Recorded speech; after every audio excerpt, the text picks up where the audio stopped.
Guys, I know it's been super long since our first video. So much has gone on since then.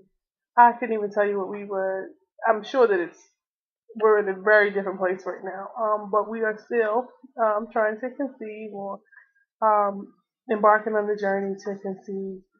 Um, we have since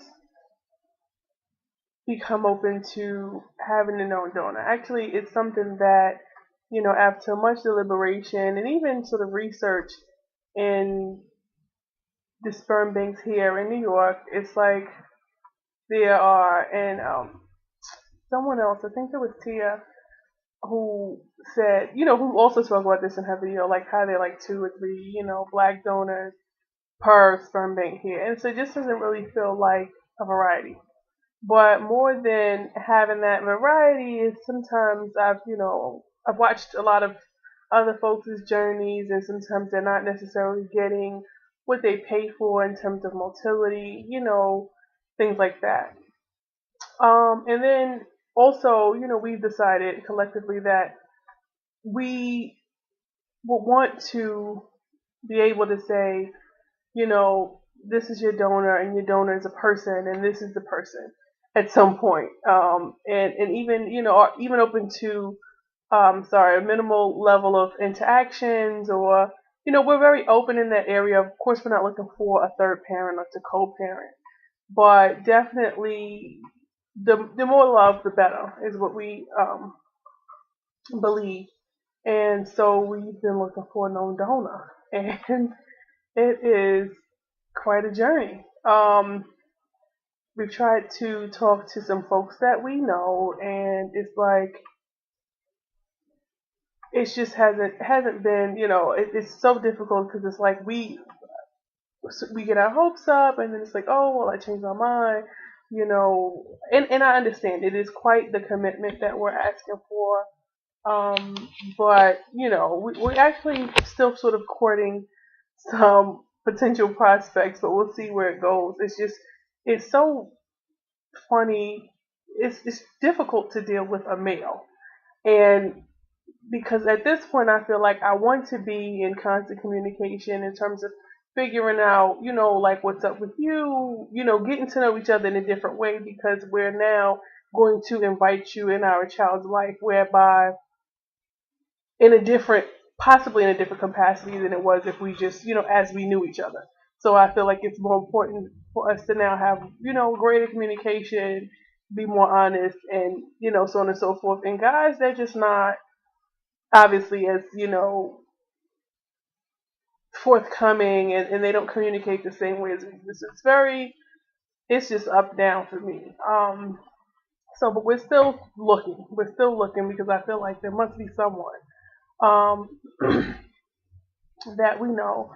But then also we've been, and it's sort of like to be or not to be with the whole situation. It's kind of like, while I see all the pros of having a known donor, like with the case in Kansas, where the known donor is now being sued by the state, different things like that. So now it's really up to us to do the research. And I've actually posted a question about it on my Facebook page, our Facebook page, Q&D TTC. If anyone knew any attorneys or what they knew about the law in New York State. From what I gather, um, the sperm donor agreement is a formality. It's a formality that can be, or aspects of it, clauses in it can be or cannot be ruled on by a judge. So a judge can elect to not honor the agreement, whether or not, you know, well, basically, let me just rewind back up a little bit. What I do appreciate about New York State, because it's legal for same-sex couples to marry, is that if and when I do have the child, my wife's name would be automatically on the birth certificate based on, just family law here. So that's a plus. Now, what I've researched from New York State law again is that with the sperm donor agreement, um, again, it seems to me from the information that I've gathered that it's more of a formality than anything, but that it is a crucial part of the process in the event of there's something that at some point someone was able to sit down with an attorney and mediate and describe the certainty of the situation and the intent. Though I've seen like some people on YouTube or in various other places, blogs, and other forums just say, well, we printed something out online. So I don't know if that's more valid than actually meeting with a lawyer and having the lawyer, well, not more valid or as valid as having a lawyer draft it up. And I'm sorry if I'm looking down and not up, but this is my second video. And my wife is present, but she's just not in the video. Here she comes. Hi, I'm kind of doing my own thing over here. I'm listening. I'm very much involved in this process. I'm just working on something over here. You just extra. No, I just want to extra make sure they know. Yeah. No, that's just so not her. I don't know what she came and buzzed in here with that about, but that's not her at all. As you see, all right, in our first video. So whatever, she's doing her own thing over there, and no, but it's a part of the process. I'm working on something. I understand that, babe. You had to come over here with the Billy D on you. No, I was coming. Whatever. Get some of this Coke 45. All right. So anyway, sorry about that interlude, but she's like I said, that's just so not her.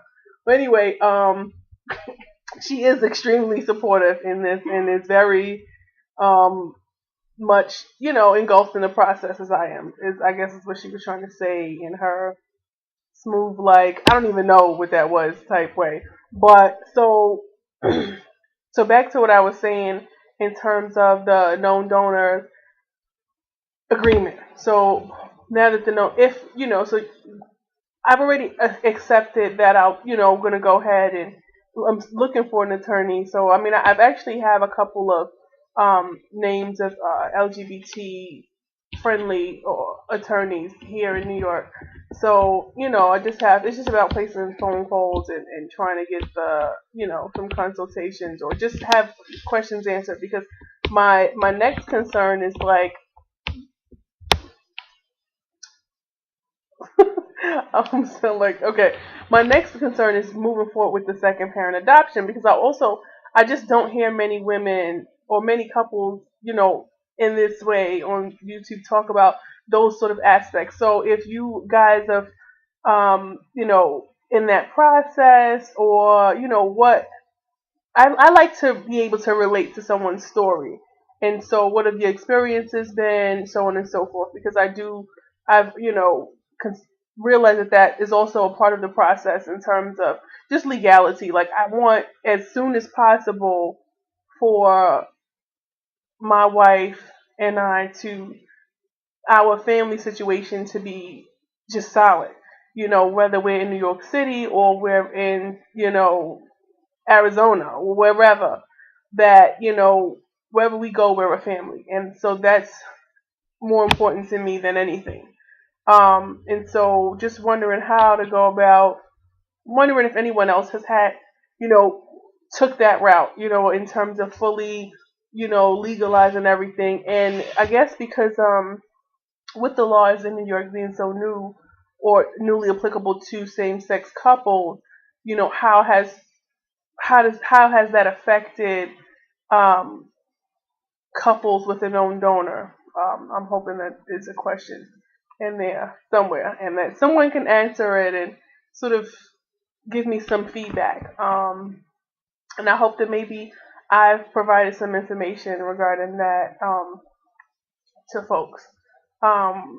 We've also, I mean, just in case you haven't tried it, I mean, it may be more helpful in your area than ours. Like, we're registered on, what's the website? KnownDonor.com? KnownDonorRegistry.com. Something to the effect. Known Donor something. Registry. We're on that site, but we don't really find that we haven't found that there are, one, a lot of men of color, and two,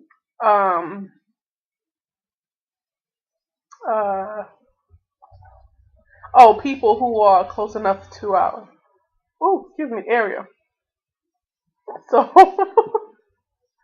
so that website wasn't particularly helpful. Because then again, I said as I said before, exploring the men that are already in our lives, friends mostly, hasn't necessarily been beneficial to us.